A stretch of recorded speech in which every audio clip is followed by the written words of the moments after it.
We've had worse, but it is bitter.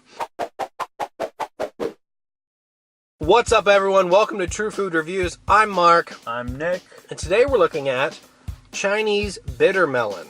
All right. Nick's going to hit you with some fun facts for those you don't know. Bitter melon is also known as bitter gourd or balsam pear. I like balsam pear. I think that sounds elegant. Early laboratory tests suggest that certain phytochemical compounds in bitter melon might be effective in treatment of HIV, so that's an encouraging thing for this. I don't think that means it's going to taste any better, unfortunately. The bitter melon has strong hypoglycemic properties, so it reduces your blood sugar. I don't know if that's going to come into play today, but we'll see. We'll find out. Many studies conducted in Asia, starting in 1942 at the University of Toronto, have shown bitter melon contains an insulin-like compound, an effective treatment for some cases of diabetes. So again, similar Diabetes, idea. HIV, that's native. Quite the impressive resume. Yeah, native to Asia and Africa, and I would just say that it's incredibly unappealing upon first look. One more thing I'd like to mention that I did not have the producers add to the research is that despite its name, bitter melon is actually known for being extremely sweet. Interesting. That's actually a complete lie. It's actually known for being extremely bitter and unpleasant. I wanted to see if I could trick myself into believing that. As you can see, it looks like Frankenstein's finger. I should say Frankenstein's monster because Frankenstein was the doctor who created him. It kind of looks like a veiny cucumber or zucchini. For me, I feel like, there's a lot of kind of talk about existential threats to our humanity and nuclear weapons and there being a nuclear winter. I feel like this is the plant that would somehow persist through a massive nuclear fallout and would grow in that kind of world. It is rubbery.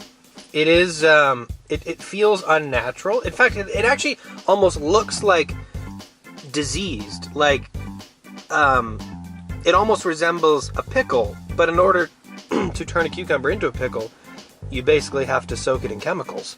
It's like a cucumber with herpes, really. On that extremely appetizing note, let's dig in. Are you going to go Cobb style, or should we cut into it to see the cross-section first? Well, those things aren't mutually exclusive. How about we cut into a section kind of up top, and then we eat Cobb down low? Okay, here's the True Food Reviews official knife, which is not on sale yet. But it will be soon if we get to 14,000 subscribers. There's a little bit of water coming out. That's encouraging. It has some juice. So it looks like it's just got kind of a green outer layer and then an inner layer that's white and weirdly spongy. It's spongy? Yeah. Give that a feel. It's got a weird sponginess to it that is very sketchy. And what smell are you getting? It's pretty neutral smelling. It's a very neutral smell. Pardon me with the coughing.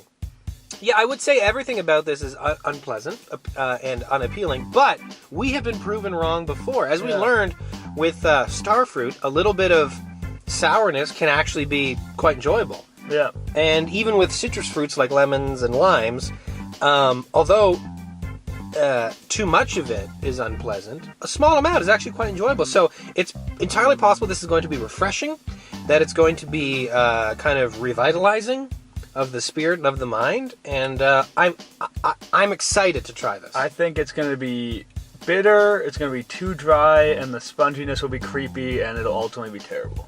That's my prediction. So counterpoint. Cheers. Cheers. Oh. The spongy core. That sounds like a basketball.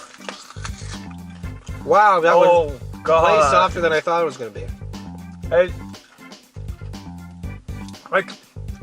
We've had worse, but it is bitter. This is the correct terminology for it, bitter melon. And then we start to get, I didn't get too much sponge, but the sponge reminds me a bit of eggplant, where it just doesn't seem like edible. I don't understand the practical application of this product.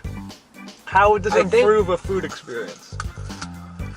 I am genuinely surprised at how soft and crispy the outside is.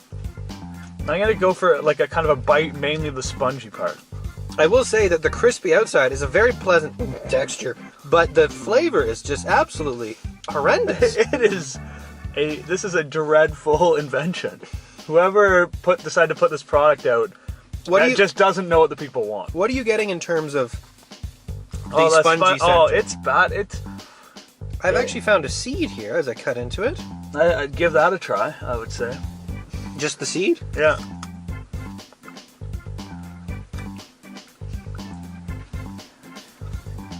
Oh. You know, the seed is actually the best part of it so far, simply because it has zero flavor. It tastes like, when we said it looked diseased, it tastes diseased. It tastes like someone has gone horribly wrong with this plant. Like, how could a plant be designed to taste like this? I think perhaps by cooking this, you could remove some of that bitterness, but I just can't see any application for this in terms of the culinary arts. I think I would like people to appreciate the crispy texture of the outside. Just listen to this. Listen to this as I bite into it. It's got, you can't knock the crunch, but the crunch isn't enough. Crunch is a complementary characteristic. You can't live off your crunch. What would you compare that texture to? Celery? Yeah, like maybe half celery, but even harder than celery. Like celery with 66% celery, 34% carrot. It's as easy to bite into as the white part of bok choy. Yeah. Well, I think I'm ready to give it a grade. Go for it. That's a D. I'm gonna go F+. I hate the bitterness. It's just one of those things where I'm gonna have to drop to a D- now that I think about it. I don't see any application. The crunch doesn't do anything in and of itself. The crunch is supposed to be a vehicle, but the crunch is a Trojan horse, and the Trojan horse is full of rotting garbage. The crunch deceives you for about half a second, but then the second your teeth experience the crunch, but in the second the rest of it hits your tongue, it's game over. Yeah. So it's game over. This is absolute trash. Well, thank you for joining us once again, on True Food Reviews again. My name is Mark. I'm Nick, and remember to like, comment, and subscribe, because we've got some exciting sort of subscriber drive ideas going. And if we get to 48 subscribers, we are gonna take a trip to Arby's to reward ourselves, and we're gonna have some sandwiches. Okay. Well, have a good afternoon, and if you're eating along with us, I hope your experience is better than ours.